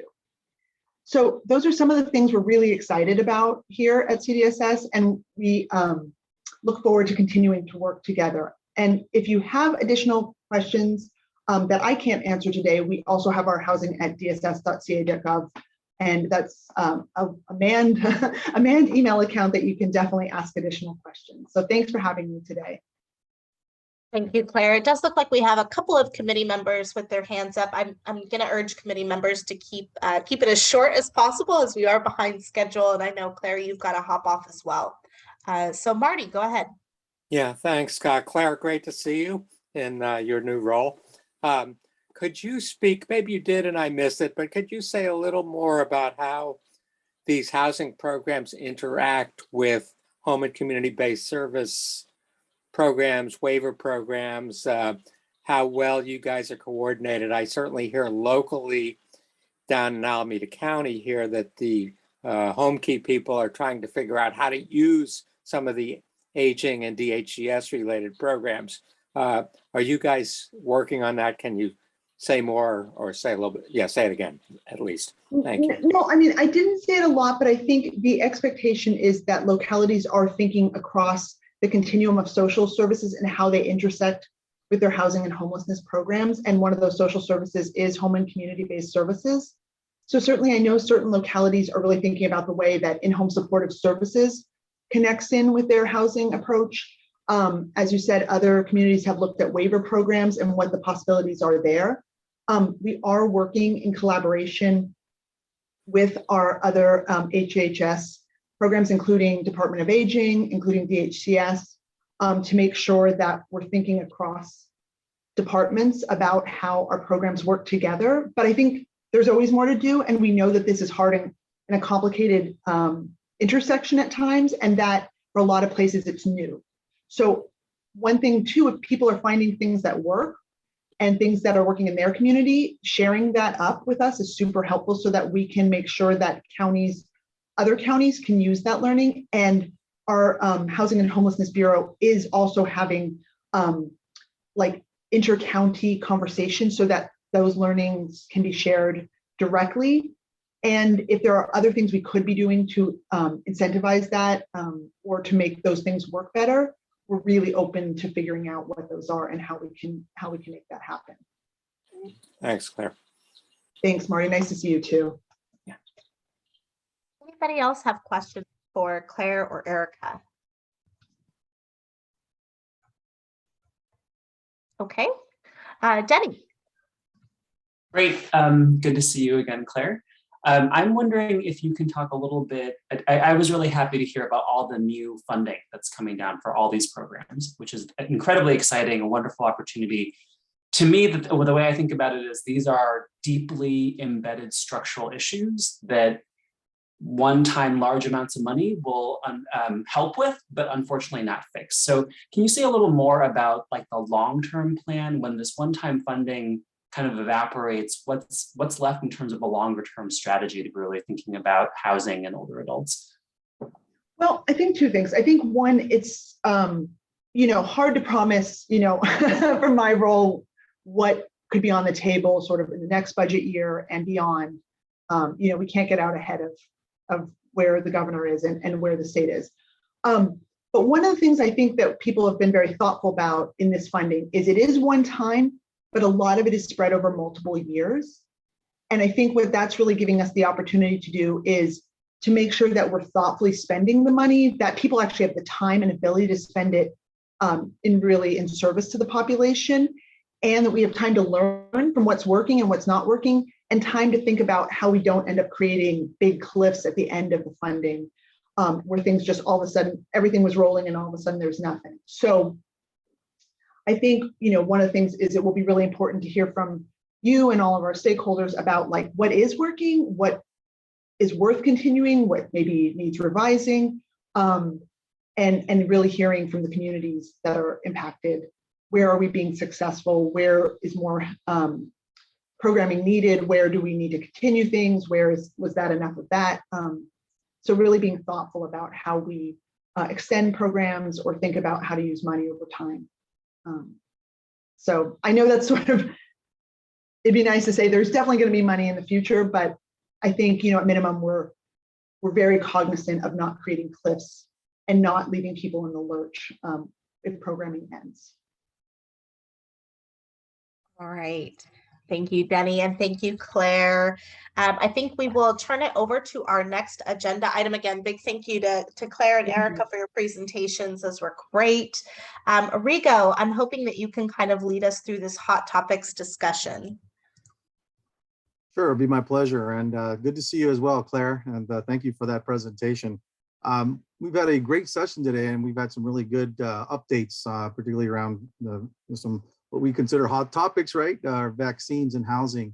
But now we'd like to use this opportunity to open it up to the members of the committee, to any particular updates. If anybody wants to share any particular comments or activities or events or issues that you're carrying out in your own areas, this is the time to share those.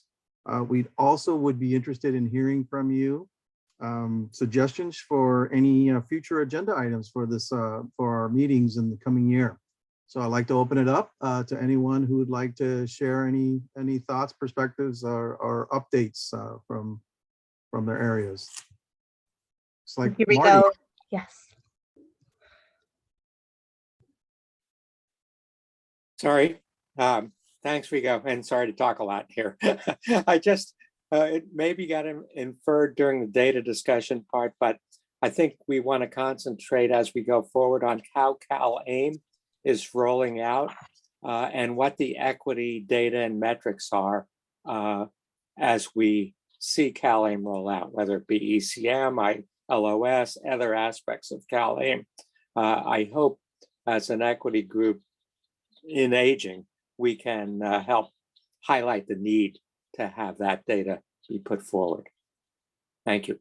That's it, Rigo. Thanks, Marty. I also see Jack's hand up. Go ahead, Jack. You're on mute, my friend. Mute. Yes, hi, thank you. So I'll be brief. In the presentation that came on earlier, I asked a question about how HIV positive people are being added into this population of disabled people. And there was some concern about HIPAA and some other rules. I think they're to be, I guess, true to the SB 258, which is saying that HIV positive people are a special population within aging, that we should start examining some of these instances where there might be information that's not getting out to HIV positive people because of not being included in certain databases like the disabled. that's my comment. Thank you. Thank you, Jax. Noted. Derek? Hi, Rico.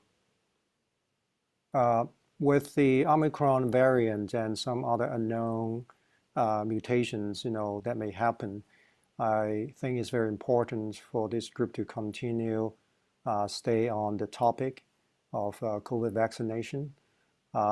And in our backyard, Sacramento, we remain number 6 in the most number of cases of COVID-19. So this is really concerning. And there seems to be a urgency to have more concerted efforts to tackle the vaccination or lack of issue. Thank you. Yes, thank you, Derek. And I think it's critical. We heard today, and I think Marty raised the question around, the partnership with community-based organizations such as yours, Derek, in terms of how is the department actually collecting feedback from the partners in terms of their efforts, and so that and are we seeing any themes? And so that sort of comes back to my initial question, sort of any lessons learned, and that's all I'm hoping to, obviously we could share as a committee to continue to advise, but also if there's a way to capture information from those partnerships of what's working and what's not in a systematic way, which can help us be more targeted, it'd be great. So I think your suggestion is noted, and we should continue. Clearly, there's not an end in sight in the near future, so it is critical. Anyone else? Let's see. Donna. Hi, thank you. This has been wonderful and very thought-provoking. I would also like to see, in terms of a cross-section between our data on ethnicity, culture, and dementia, because I'm not sure how we're doing for dementia-friendly housing across the board. So it would be nice to know how that's being impacted for clients with any type of dementia. And again, that might be very close to what we're seeing for the HIV positive population, because it's a health issue. And so I know we may not be collecting that information, but I think, dementia specific housing is something that's going to be a very high need and affordable, because, having memory care units, that's always paid out of pocket. But we need something that's affordable housing for people that can be so that they can live in the community any stage, particularly if they're living alone with dementia. Thank you, Donna. Anyone else with comment or suggestions? If not, I'd like to, Amanda, if I could ask you, at the beginning of the meeting, we had talked about the various committees meeting this in 2022, in particular, the Elder and Disability Justice Coordinating Council is going to be meeting. And as we know, this committee, we have tried in our best efforts to have a crosswalk between this advisory committee and with the others, to make sure that equity is part of the conversations. And there is some back and forth communications. And I know that there's an interest in making sure there's a crosswalk between this committee and that committee. So perhaps I give you the opportunity to share any thoughts or comments you want to make about that. Yeah, sure. Thank you for looping back to that. So as I mentioned, the first meeting will be January 28th. So these folks have not met yet. So of course, our first meeting is going to be level setting, getting to know each other, and really starting to talk about what the priorities are going to be for this council. And there are definitely some racial equity and justice priorities that will be included in this council's priority. So I think what will be best is it'd be great to have maybe a couple members from here who are particularly interested in this area to attend the meeting as a member of public. Of course, it'll be recorded as well, so anyone is welcome to watch the recording after the meeting. But we'll also at this first meeting start to form 3 different work groups that are going to focus specifically on 3 different areas of elder justice. And after we've kind of learned about those and shaped those with the members, I think there'd be opportunities, probably of a few different types, where this committee, you could actually share a formal letter, with specific priorities or recommendations to the committee. Perhaps there will be room for you to serve with a work group. So it's sort of all being shaped right now, and I just want to put it on everyone's agenda. And if you're interested to really focus in on that and partner with me on that, go ahead and send me an email, and I will keep you apprised of all of that moves forward with that council. And Susan, feel free to jump in if you have any specific ideas for collab. No, good. No, that was great, Amanda. All right, thank you so much, Amanda. And actually, perhaps since we are talking about the other committees, if there's anyone on this committee who is representing or sits on any of the others, and there's any information you'd like to share at this point with regards to the other committees, please feel free to provide any updates. We got a couple minutes. Anyone?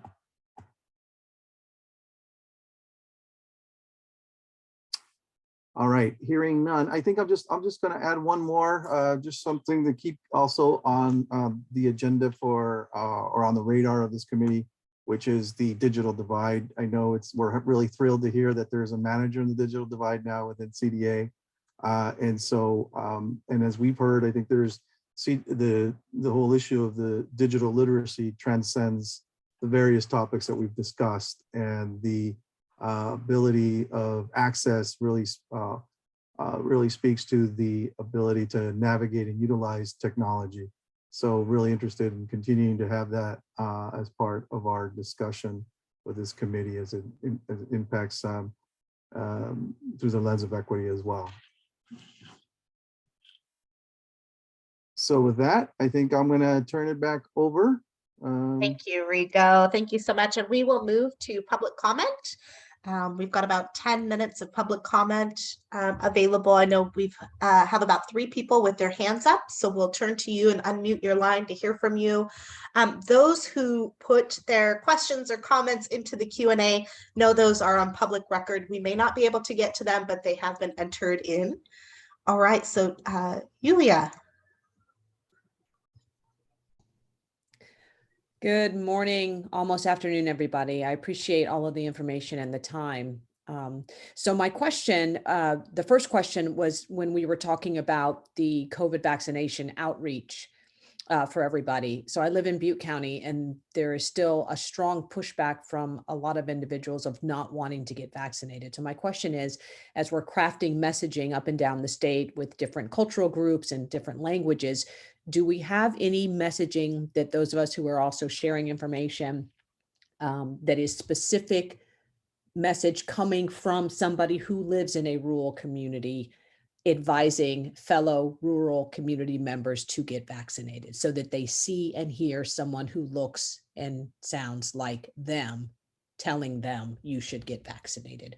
Or are the majority of our messages from an urban area? Julie, I think that's a fantastic question. And let's move to Justin. Justin Ellerby. Great, thank you so much. I just wanted to sort of boost and advocate for the role of our states and our countries' nonprofit supported home sharing programs. In California especially, they have tripled the number over the last 6 years, including my own program here in the greater Sacramento region. But it just touches on so many of the issues that we've been discussing today, bringing a little bit of equity and reducing some discrimination in the room rental market, being able to sort of augment the provision of in-home supportive services, whether informally or at a slightly more skilled level as well.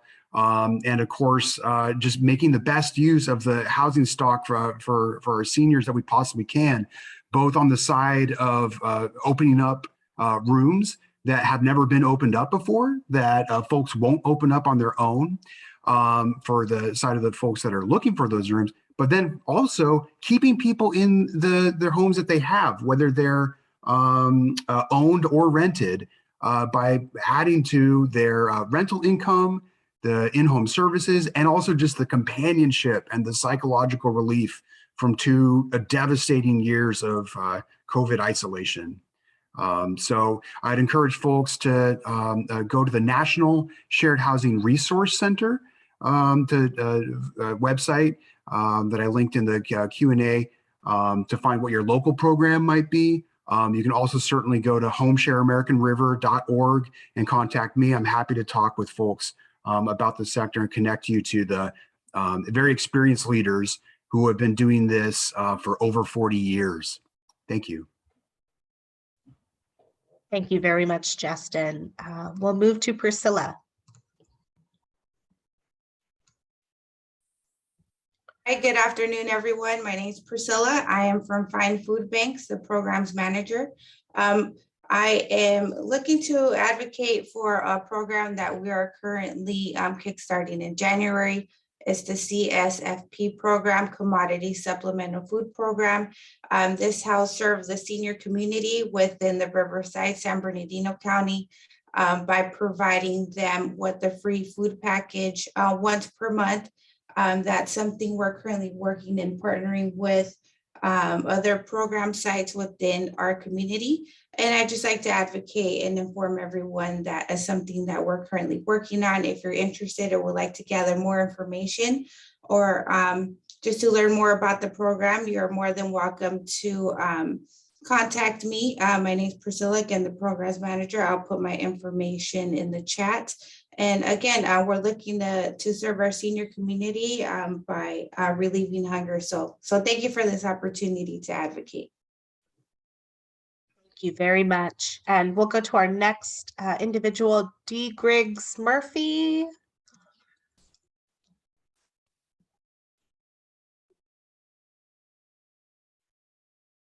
Uh-oh, we're not able to hear.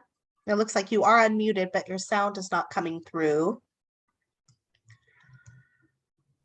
How about Franco and D. Griggs Murphy, if you want to pop that into the Q&A so it's on public record, we're happy to add that in.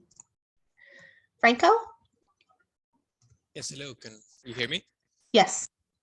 I thank you so much for today's presentations. My name is Franco Savadra, Program Manager with Access to Independence. We're a Center for Independent Living. And I just wanted to make sure that all participants are aware of Centers for Independent Living and all the services that we have to offer for seniors. Specifically, one of our main programs, our Transition and Diversion program, which most Centers for Independent Living throughout the state have within their services. We work with the Department of Vocational Rehab to support seniors, adults, and youth transitioning out of medical institutions, inpatient, and also diverting individuals from landing into those type of facilities. So anything that has to do related to safety and access to their homes, we have funding that we're able to tap into through the state. And it's a hefty amount that really helps a lot of individuals get to reach those goals, to remain in their homes, essentially.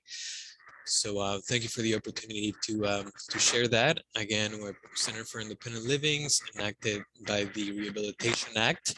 We're all over the country, all over the state, and every city and county in California.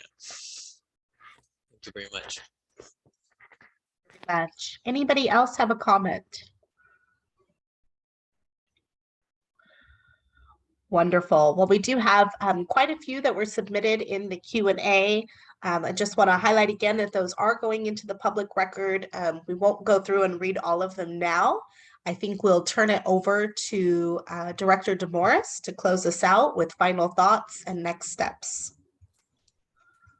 All right. Thank you, Maria. I want to thank Maria and Amanda, first and foremost, for planning such an excellent agenda. And I'm actually shocked that we've been able to cover as much ground as we have on time.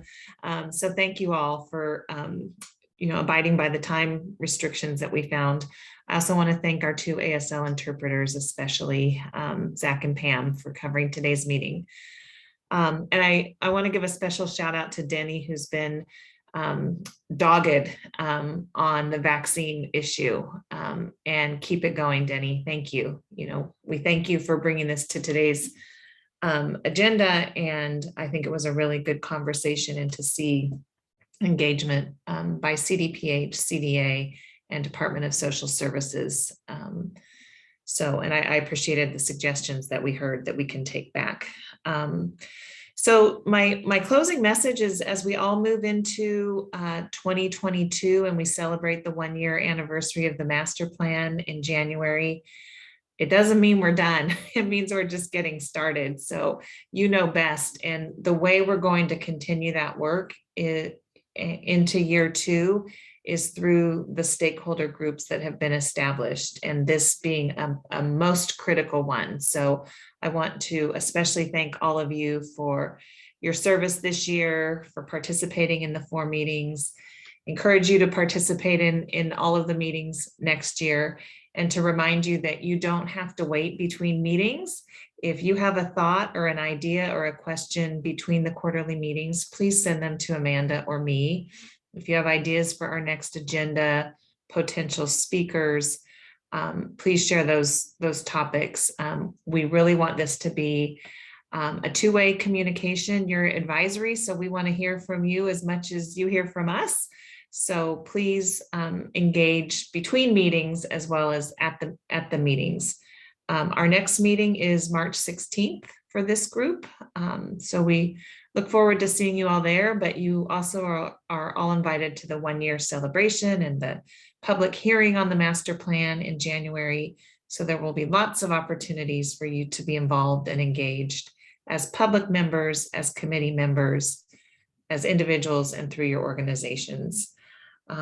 So that's the close, other than just wishing all of you a wonderful end of the year, a safe holiday season, time for some rest and relaxation, and some fun. Hopefully you all have a bit of fun as we wrap up this year. And for everybody who's online, thank you for sharing, Amanda. We do communicate quite a bit through our newsletter and through the Engage channel. So if you're not yet registered through the MPA .aging.ca.gov, please do so. That's our primary communication channel and a good way to stay on top of things. So with that, thank you all for today's meeting, and we'll see you in 2022. Bye-bye.